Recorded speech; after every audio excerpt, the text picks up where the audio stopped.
مش عايزاك تستسهل وتجيبه في برطمانات ولا اكياس، لان شكله هو اصلي او فريش في كنز ما ينفعش تحرم نفسك منه. في مادة الالين اللي بتتحول للالايسين، لا تقولي لنا لين ولا سين بقى، خشي في الموضوع على طول. تمام. التوم الفريش او الطازه في ماده ما ينفعش تحرم نفسك منها، لانها بتعمل على انبساط الاوعيه الدمويه، فبالتالي بتسهل تدفق الدم للقلب، فبتحافظ على صحه القلب وبتقلل الكوليسترول وبتعالج ضغط الدم وبتحمي الجسم من الجلطات والسرطانات وبترفع المناعه. تخيل تحرم نفسك من كل ده عشان مستسهل وتشتري بودر ولا برطمانات. ما تيجي نبدل الكاتشب والصوصات اللي طالعه جديد والحاجات السايحه والبايخه بالبابا غنوج. يا سلام، بدل ما تاخد كمية السكر والأملاح والمواد الحافظة، لا تاخد بقى مضادات أكسدة وألياف، وحافظت على صحة القلب والشرايين، وخدت فيتامينات ومعادن، وحافظت على العظام، وعالجت الإمساك، وحافظت على وزنك.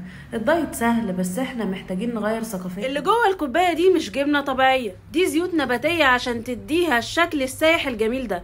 للأسف ما ينفعش تعتمد عليها كمصدر للكالسيوم ولا الألبان ولا البروتين، خصوصا للأطفال. وكمان محتواها من الدهون عالي جدا، فده بيخلي ضررها أكتر من نفعها. والأفضل إنك تبدلها بأي نوع يعجبك خالي من الزيوت النباتية، وما تعودش الأطفال من دلوقتي على السلوكيات الغلط اللي هيبطلها بعد كده بصعوبة. عارف لو خدت منه معلقة واحدة بس صغيرة على الريق كل يوم، يبقى أنت عملت إيه؟ حسنت عملية الهضم، عالجت الإمساك، هتحافظ على صحة القلب والأوعية الدموية، كمان قللت من الكوليسترول الضار، خدت مضاد للالتهاب طبيعي، خدت مضاد للأكسدة، رفعت المناعة، حميت نفسك من الأمراض الخبيثة، كمان ساعدت نفسك إنك تخس لأنه هيساعدك على الشعور بالشبع لفترة أطول.